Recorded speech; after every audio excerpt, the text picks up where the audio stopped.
Hi everybody, kind of a cross between a workshop video and a review today.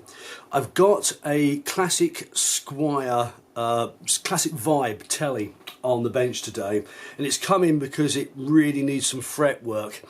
The problem is that the guitar is pretty much brand new, and some of these frets here are not very good, and that the whole thing doesn't play very evenly. Now, this would normally, I'd have just told the customer to send it back to Fender because, well, I'll show you some photos in a second as we're going along that I took of some of these frets, and they're just not really seated very well, and normally that would be a warranty issue. Unfortunately, the customer has tried to get over the problem by just doing some minor dressing on a couple of the frets, but he's found that it's just too much to do, and even then he can't get it set up right. So he's asked me if I would just fret dress out some of the problems. Realistically, actually what I'd like to do is pull all of these frets out of here and start again. Right now you're probably looking at this video and thinking, why doesn't he just tap the fret back in with a hammer? Actually, if it was a rosewood fingerboard and I was pretty certain that the fret had never been seated in there, I probably would do that. But here's why I'm not going to. It's a bit of fret wire here. You can see that's kind of springy, okay? Even when I've got a short length there, like the loose bit there. Now, I would assume that if that fret was loose in that neck, I could actually push it down. I could put my thumb on top of it or put something heavy on top of it and just press it into the neck. I would know that there was a void underneath there for me to hit it into. In this particular case, those frets are absolutely solid. They're stable in the neck, but they're not really pressed in straight. So if I was to hit it or try to press it, the chances are whatever's holding it, which is most likely very thick polyurethane finish, would shatter and go everywhere, and then I would have yet another problem to get over. So in this particular instance, I've chosen to carry on doing what the customer had already started to do, which was to try and dress out the unevenness, simply because I don't want to cause any more damage.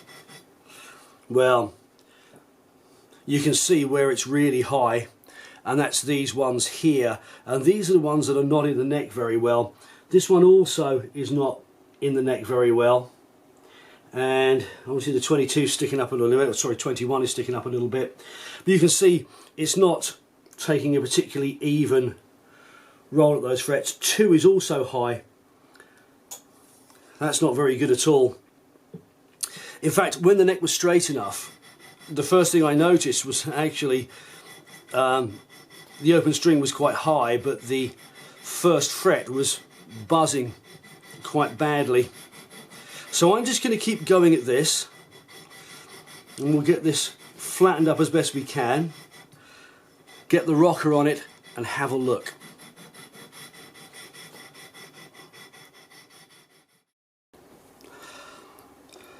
So I'm about halfway through the job now, and you can see that quite a large amount of material has been taken off of frets 2 and 3. I don't know how well you can see this. A tiny little bit's been taken off of 4, almost just a kiss on 1. 6 and 7 remain almost untouched.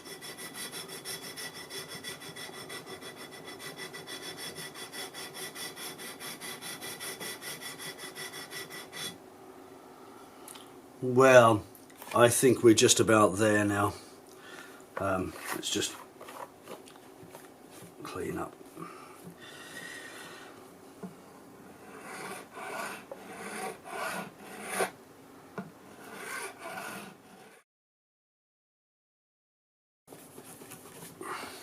Okay, that's fret dressed.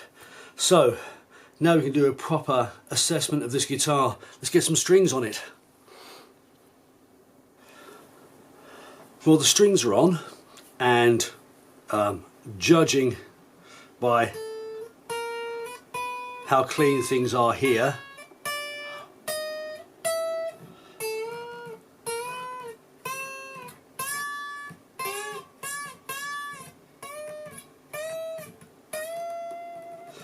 that's the trouble area from before. We seem to have got over that. I'm going to put a quarter of a turn into the truss rod and just see if it's nice and easy to turn. It should be. Yeah, very little pressure there at all. And so that's good news. The truss rod is operating well. Let's have a look at this again. That's close to where I'd expect it to be. Just the height of the string. One of the quick ways of checking, of course, how straight your truss rod is just to depress the string at either end of the fingerboard and just have a feel there. Make sure you've got something, I usually like to say about 0.10 of an inch in the middle there. And of course you can do the same thing the other side. Looks about right. Okay, you should be able to basically slip an E string between the bottom of the string and the top of the fret. So the next thing I need to look at here is the nut. Now it's not really bad at all. It's cut well enough. It's just a little bit high, and some of that of course is because we've dressed the frets as well. So I've got here my set of nut files, and I'm just going to do these by eye one at a time because I'm so used to doing this.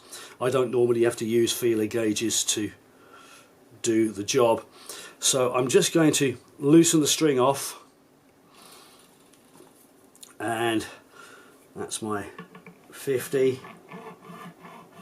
So here's the Telecaster, the Classic Vibe Squier, and actually all in all it's a pretty good package.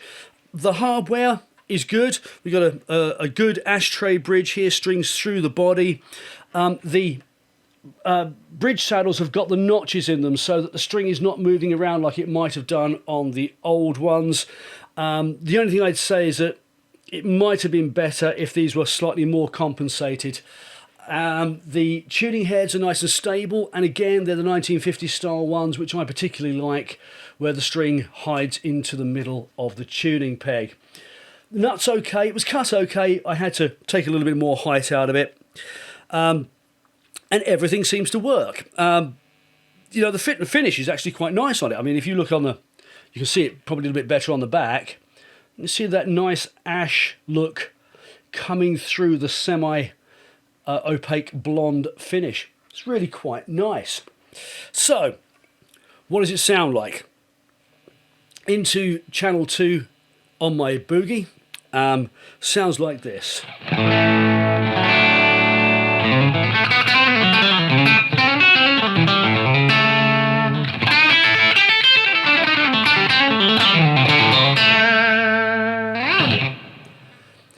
Plenty of twang, you know, it plays okay, sounds good.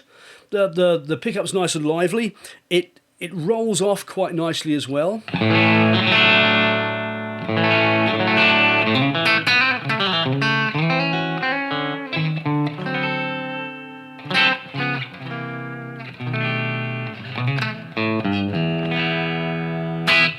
So if you're playing it in a one-channel amp, you've got nice control here. And the pickup doesn't go sort of horribly muddy and useless as you turn it down. The middle combination, front and rear pickup.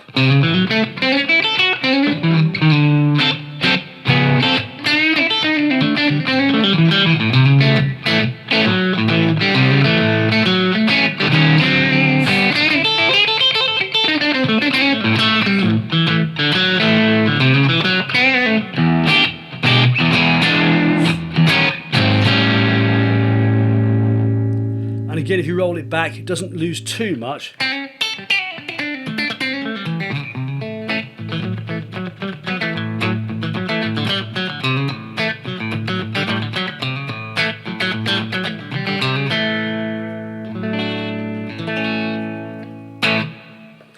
Perfectly usable pickup sounds there.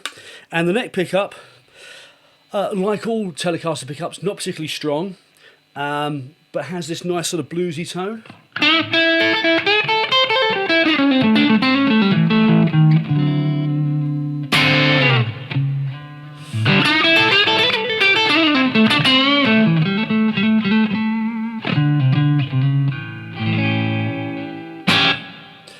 Of course, again, responds very well to pick dynamics. Perfectly good. So let's talk about this downside that we found with it. It came with a really, really appalling fret job. In fact, one of the worst ones I've seen on a guitar of this nature. Now, we don't expect perfection at 350 to 400 pounds, but still we expect the fret job to be at least with the frets all in the neck, properly set in, and this one really didn't pass the test at all. Now, of course, with a decent fret dress and a little bit of work, it's still a fantastic guitar, plays perfectly well now, but you shouldn't expect that out of the box. And of course, when you're selling at this price point, you're not always selling to very experienced musicians. Sometimes they'll pick it up out of the box. It won't be great, but they'll think, well, maybe it's me, maybe it needs setting up, you know, and not really realise that they've actually got a physical problem with the guitar. So on Fender's part, I don't think that's very good, but also on the part of the importer and sales team that sell these on, usually online. And the big problem, I think, is that there's a lot of price being squeezed out of these to get them in at this price point for sale. It gets imported, gets taken to a retailer, the retailer doesn't unbox it, reboxes and sends out to the customer. The first person who touches this after the factory may well be the final customer, simply because there is very little profit in a guitar at this level. But all in all, it's a really nice guitar. It sounds good. It's got a really nice finish. I mean, you can see the grain through there. Whether the grain's real or fake, I don't know. But it's got a nice look to it. It's well finished. The fit's good. I mean, things like the string ferrules are well fitted. In every other way, aesthetically, it's a perfectly good guitar. And I've got to say, I'm impressed with the hardware. Again, at this level of money, I think it's a really good buy if you get a good one and the QC's been done right. So don't let that put you off the guitar totally, but be really careful about inspecting the guitar when it comes out of the box when you buy it, or better, go buy from a brick and mortar shop, even if it costs you a few more pounds, because it's better to have that ability to look at the guitar that you're going to own, especially with something in this price point, than it is to buy it off the internet and save yourself 25 or 30 quid. Anyway, thanks for watching. See you next time.